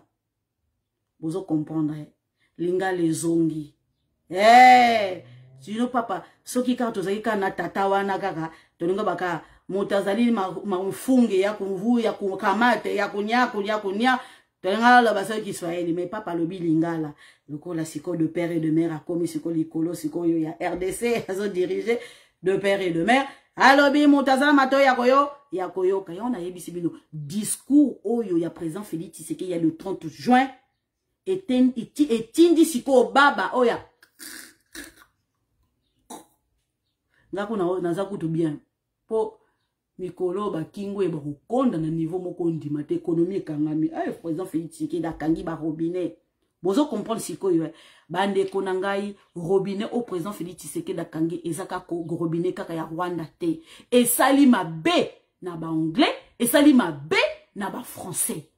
Voilà. Donc décision na ezomaki avec l'accord na ba partenaire na biso. Ah, bozo comprendre sikoyo bozo comprendre siko envoyé spécial. Il y a trésorier américain Nelson Bryan. Tanga yaki, ba eko repérer qu'effectivement, ba traçabilité ezali, que banani ba fournisaka les groupes armés bambongo. Trésorier public américain, aye baki, aye ko sela ba, aye ko tracer les ba tracer comité Rwanda, Paris, Londres. Président Félix Tshisekedi Dakangi ko soit décision te au kanga frontière. Oh, na rompre, bah, accord, wana. Oui, c'est vrai, il peut le faire. Étant que président de la République souveraineté, nabiso, ils a gardé, ça c'est vrai. Mais bande konanga, aussi, nos partenaires étaient d'accord. Nos partenaires étaient d'accord. Oui, pendant 20 ans, on a quatre sous-régions, on a côté de la Kagame. Comment ça se fait que le président Félix Tshisekedi a télémélé Kagame? Parce que le président Félix Tshisekedi va passer les cartes en main. Londres azo kokasuko gérer président Félix Tshisekedi. Français bazo kokasuko gérer président Félix Tshisekedi bakasi nini Congo ezali pays na bango ndeti Côte d'Ivoire Mali. Bazo bengana politique ba français bazo bengana partout na kati Afrique. Mutu moko ta lingi politique ba français. Polimbisanga. Mutu moko ta lingi politique ba français na kati Afrique wana. Ça ne plaît plus aux gens. Ça ne plaît plus aux gens. Montu moko tazo ninga politique ba français ba sa maman hypocrite lelo sko tozo monde sikoyo ba faire na bango na kacha Congo wana. Bande konanga ba partenaire na biso ba américain ba za d'accord. Même si to yebi ke na kacha conseil de sécurité ba za d'accord na biso te. On refuse pas. Mamdeko, il faut savoir une chose, sans américain, président Félix Tshisekedi à cause de l'invité. Ça par contre, il faut tenir compte de ça. Ce sont nos partenaires. Oui, ça c'est vrai. Tozo ke d'abord malembe mais tozo la ki sabango peke boza ba partenaire na biso botique na biso pe marge que biso moto e ba ko gérer mboka na biso président Félix Tshisekedi la ki bango A plus B na yebi ko gérer mboka nanga nazo trouver ba solution preuve année bande ko nanga preuve année alongoli Kabila déboulonner ba Kabili al déboulonner ba alakisi ba américain A plus B mutu oyo azabaki ateka ki ba contrat na ba chinois na longoli ba yeyo avant wana bon monika Kabila opéraka a opéra raté. Kabila kek siko kosa siko ba maïs siko bango bazo kota côté économique côté la peuple congolais bande konanga solo lelo bomoni farine oyo wuti siko o ba tieski ba Kabila ba traçabilité a mama ba waro boliate. Eza empoisonnement boliate oyo wuti pona économie ezonga maboko na biso bolia ba farine pe ba fufu ezo wuta kanya makasese o ba kuluna biso baza ko sala. Oh ba bâtisseur baza ko sala de père et de mère. Oh outi pas ba kache boete, oh outi pas nani ba comment dirais-je ba Kabila te. Comme par hasard, comme président Félix Tshisekedi a eu l'idée, il y a ko sala ba farine, il y a ko sala ba maïs siko yo po nini inondé ba marché na biso, ba ngona pe ba kimi ba ko sala. Ba loso ya bumba, bo kende bo somba ba loso bumba tondi na kacha RDC na. Bo lia ba kache boete. Bangola ba simba ba économie na biso depuis longtemps peuple congolais liaté et comme il président Félix Tshisekedi comme ko sala ba comme ko concurrencer président Félix Tshisekedi wana ba kozwa bisoté nenada bande konangai bo sombaka tala ba congolais belé ba ko kita Congo wana to ko fungola ba marché wana to ko fungola même Carrefour ezala muta ba gérant directeur muta ba gérant ezali nde comment un congolais de père et de mère ma ba chinois wana même ba ndien wana bande konangai lelo tozo ko mona président Félix Tshisekedi je lance un message à mon président.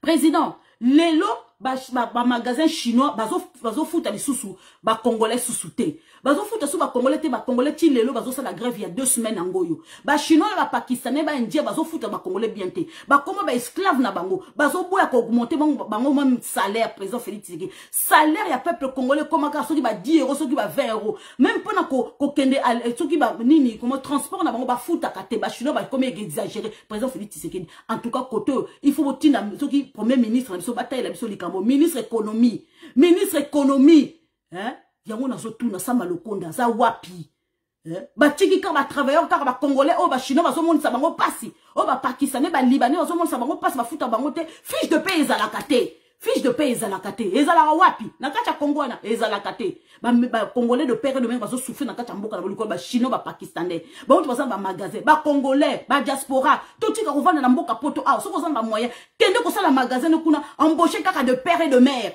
Embaucher kaka de père et de mère parce que biso to saka de père et de mère. Ba chinois ba monde ça ba congolais passer dans ndeko nangai.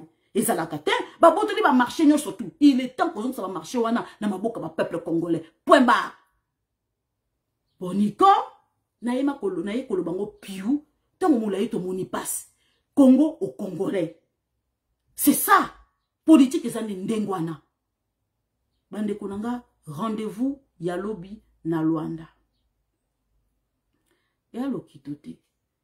Na yoki déjà ceux qui ba filimbi, ceux qui ba nini ba tindi sur lettre, ceux qui ba nani, ceux qui société civile au président Félix Tshisekedi à la Kisabiso accord ya signé ceux qui da na nina comment je veux dire ceux qui na Nairobi au nina Paul Kagame.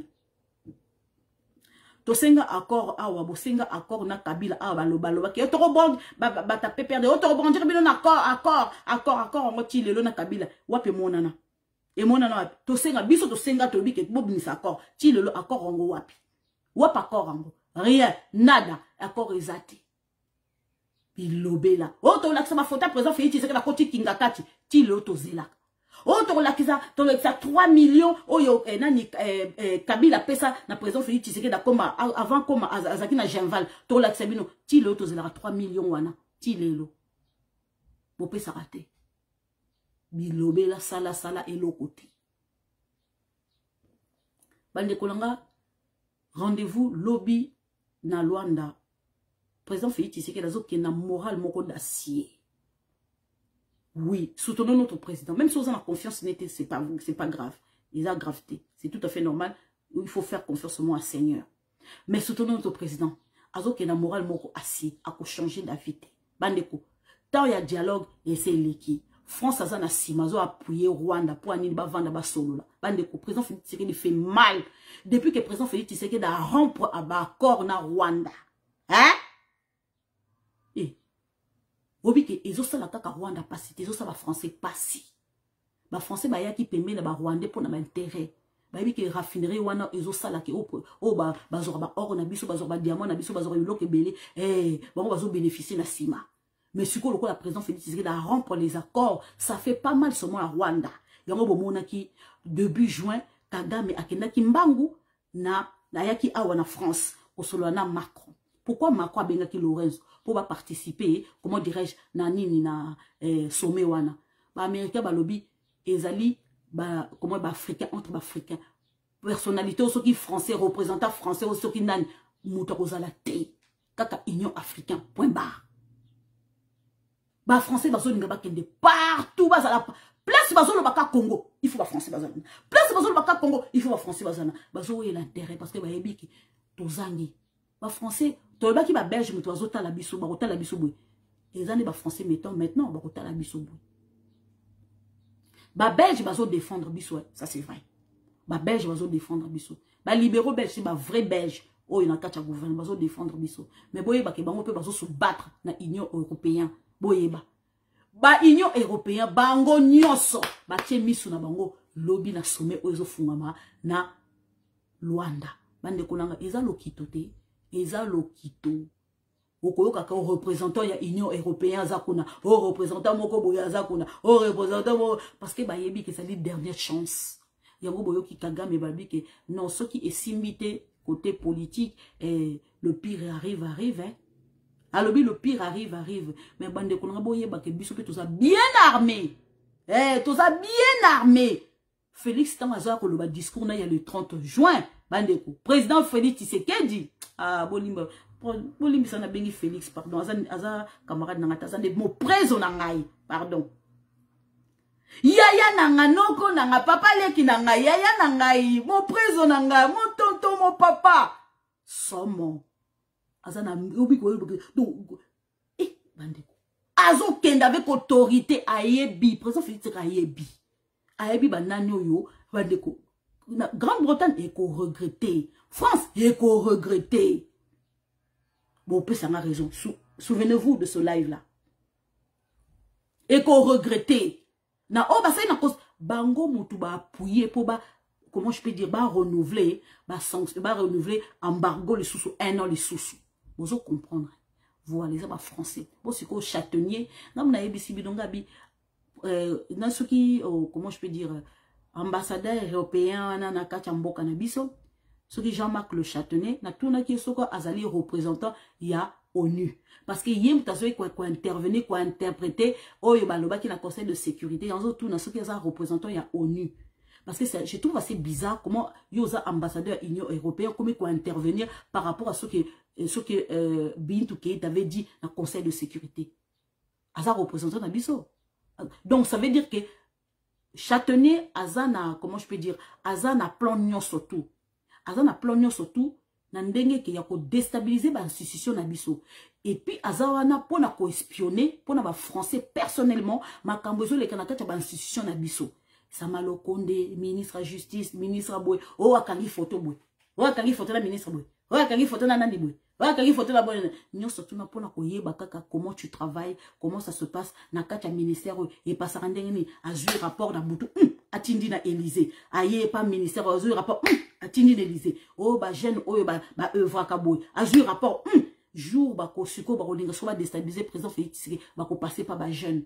Bon, ça va jeune que non président pour na président zawana pour na bino pour na programme pour na jeune te ceci cela ba ko zo kaka ba jeune wala ba comme ko tcha ba on a mis tout que président Félix Tshisekedi lingi bino te azana programme pour na jeune te. C'est comme ça que ba français ba œuvraka ba kenda pas ba jeune wana o te na zo ke ko sunga ba jeune azo ke no sunga ba jeune te azo ke ko tcha na bito ba jeune ke biso ne toza ba européen toza la capacité ko aider bino mais président na bino jamais azana programme biso toza na programme pour na bino. Vous comprenez, bah y a kabongo petit à petit façon ya ko coloniser biso sikoyo déguisé na façon na façon moderne proprement ni vu ni connu to yebi to timbeli bango biso pe toza batami tout batamo limu oyeba guerre oyo ezali spirituel ezapé physique oyeba bande ko biso nyo surtout to kuei na kacha mabondo liso dernier temps po Congo e ko lemba Congo ata moketa ta jour na to lemba Congo ata mokete bande ko Ndoki a oumeli pendant 25 ans, Liewana a télémi par rapport à un discours, il y a le 30 juin, et Ndongo. Aye Ndongo. Ndenga zana, si ba bengi ba télémi lié makasi, ba yebisiye, oza obligé quoi c'était. Mais nandenge na yebeli Kagame, que ayebi ke appuie neza na France, appuie neza pas en Angleterre, bandeko, soka lingite, toke na ye, guerre, tu es si là, ou la paix, qui est si là, vous comprenez que voilà problème Ezawana. Mais président Félix Tshisekedi azokende Luanda détermination coopération kozalate o andimi boy o coopérer boy o signer boy et kozalate dialogue ezate parce que tant président Félix Tshisekedi ki dialogue baboyaki mais ba yeko boma bande ko na ye bombe koyi bat bakufi boye bisangai Kagame lobi bombe koyi bat bakufi Alex Abiso passe bat bakufi Kagame ala ki sabiso passe bat bakufi parce que dans l'interview na ya lobi ke bat bakufi Kagame lobi na bombe bat bakufi. Mais sans le savoir, bombe jour et koufa, bombe tant et kouya qui jour wana. Bah, on avait saisi les mécanismes. Pourquoi jour wana t'es ambassadeur affaires étrangères, et non pas ambassadeur, ministre affaires étrangères, tant bombe kouya qui jour wana. France 24 a lobé la kiango. Mais sikoyo, boye bisangai. Jour bombe kouya qui. Pourquoi le roi, les Rwandais, surtout ministre affaires étrangères, aloba qui était batwa koufaki. Pourquoi Aloba qui te battu Koufa qui va saisir comment je fais des mécanismes oyo identifier qu'est-ce qui se passe tout le monde qui est soldat na biso beta qui massa c'est policier rwandais ba boma qui militaire na biso on avait saisi comment je peux dire mécanisme ba qui ko ça banquette alors pourquoi Rwanda alinga qui te mécanisme on est ça la banquette ba mo ba répliquer ba ko attaquer na étiquette à M23 pourquoi. Bon, sikoyo, pourquoi Jouwana, ministre affaires étrangères, tant à benga ki lutundula, a yebisa ki ete ke batu bakufaki. Alors que l'autre. Mais na quand interview ya Kagame, lobby, Kagame azo bake na bombo wana o ekweya ki batu bakufaki. Ah non, bande konanga, bo solo la, bino bolandi interview ya Kagame très bien te. Bolandi ngana landi très bien. Bande ko Kagame aza koloba azo reconnaître effectivement que ba soda na yeba yaki na kati ya Congo. FARDC a bomi batu na ye na ndenge moka kosakana te. Kagame azolela bibembe na bibembe. Kagame reconnaît aujourd'hui effectivement que Bato Bakoufaki.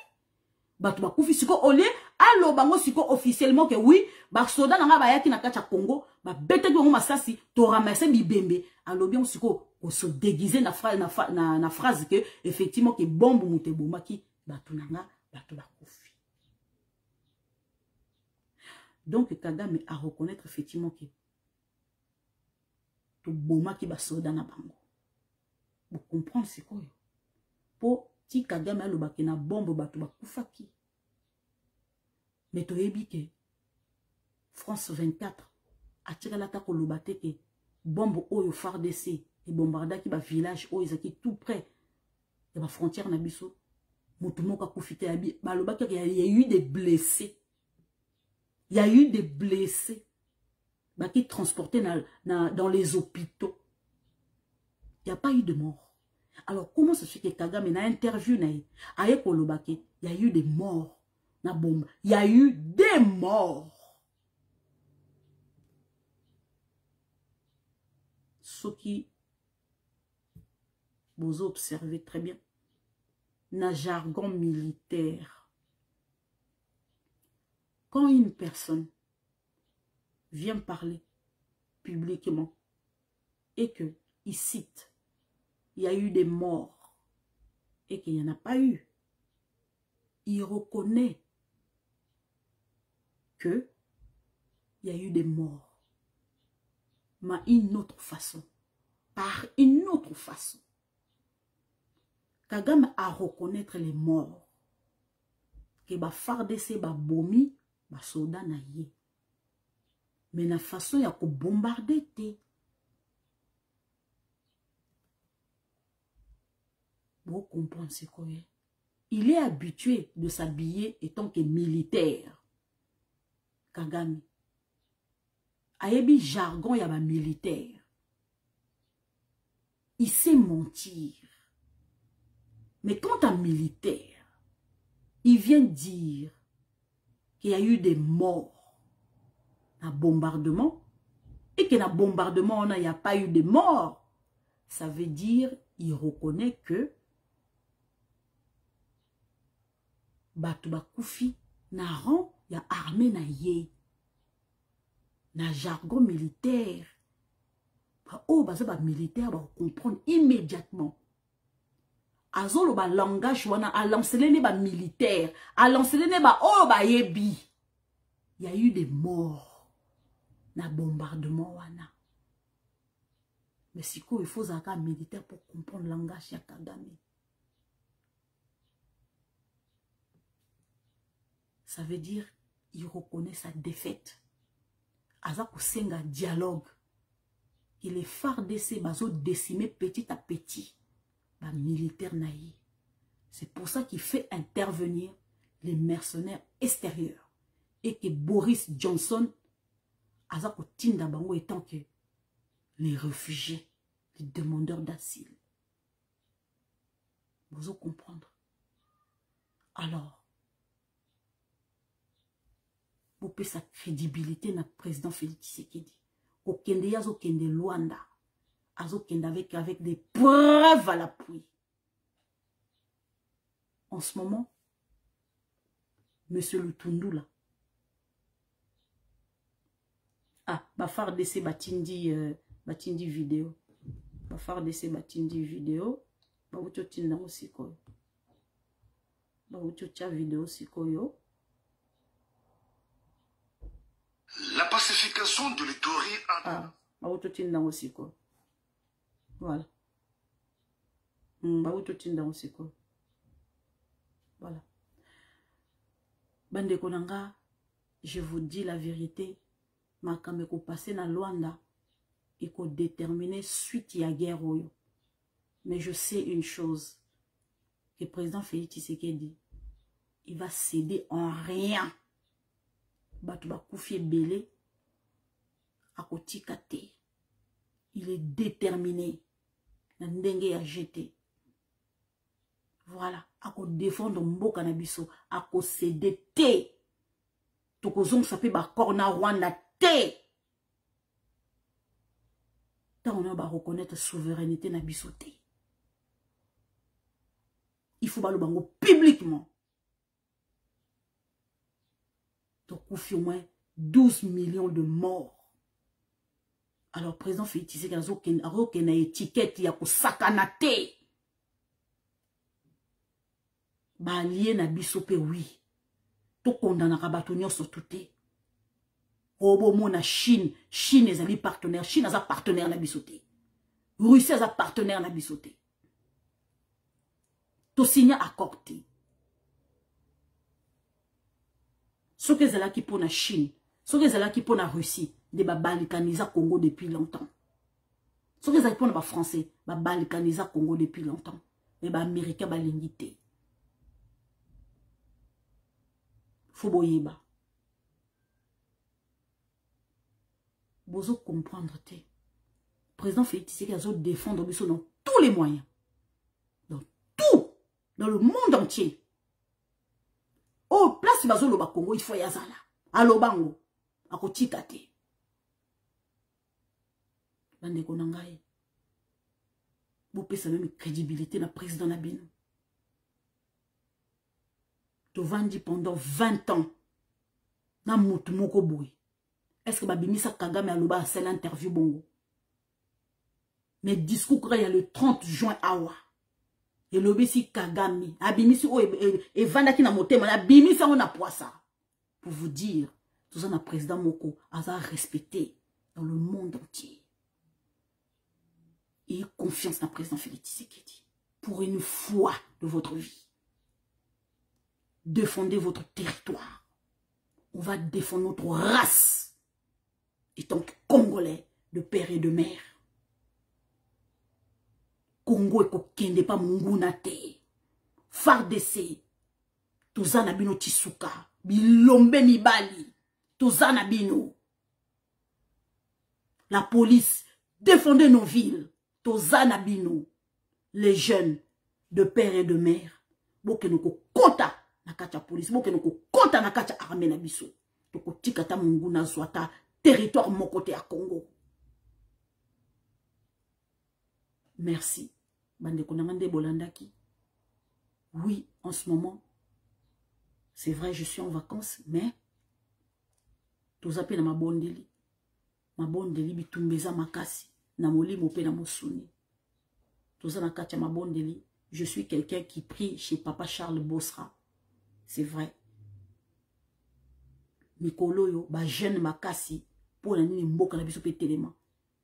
Na kacha mabondeli. Tant biso tozo bonde la koto, ba famille na biso pe bazo peto na kacha mboka. Mboka pe zo changer. Na ebisa ki bino ki biso bata diaspora mtoko bongisa mboka. O bazo uta extérieur. Toko telebisa o baza na kacha ya mboka. Isa de biso mtoko encourager bango. Mboko eko tema na molimo pe na musuni. Eloko nyo surtout avoye bema na musuni bandaka na molimo. Yango il faut mabondeli. Toujours lutter contre le monde entier. Mais toko longa. Mais oya tinda biso na kacha mokilo. Yem tazo bundi sabango. Yem tazo bundi sabango. Bazo ko teme la Congo. Mais bazo mona ke Congo wane loko. Plus bazo ko bundi sa Congo. Plus nza me pazo bundi sabango. Bazo teme la bango. Bazo bundi la biso. Bazo comprendre. Parce que tangue koki Congo wane telema. Tangue koki Congo wane telema. To tabatabate. Tout ça de père et de mère. Tout lingana entre biso na biso. Iso na iso. Je viendrai toujours vous réveiller. Je défendrai toujours ma patrie. Parce que je suis congolaise. Je n'ai pas voulu d'être congolaise, mais Seigneur a tchanga na kacha mabele, a botsa na kacha mabele. Alors je suis fière. Je l'assume bien haut. Je suis congolaise. Et je suis fière de l'être. De père et de mère. Vous comprenez? Voilà. Botama congolaise. Oyo kileng. En plus, biso toza na basi kitoko. Eh oui. Ataku to bali no susu. Oh. Souka souka. Ozo la kaka de père et de mère. Po biso. Basa ba congolaise. Eh Seigneur. Tant Seigneur a sala biso atela biso souka na kacha nzoto. Somo. Yango ka tozaka mystique ata kuto keno kutu na tsuki na fecha ba ho ya ba rara ya ba riri ya ba camerounais ba ivoirien mais sur monika congolaise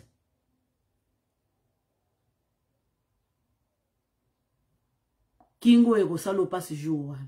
Sur ce, bonne fin de soirée. Na keki mambango, na landa mabonde. Et pas Papa Charles. Bonne soirée.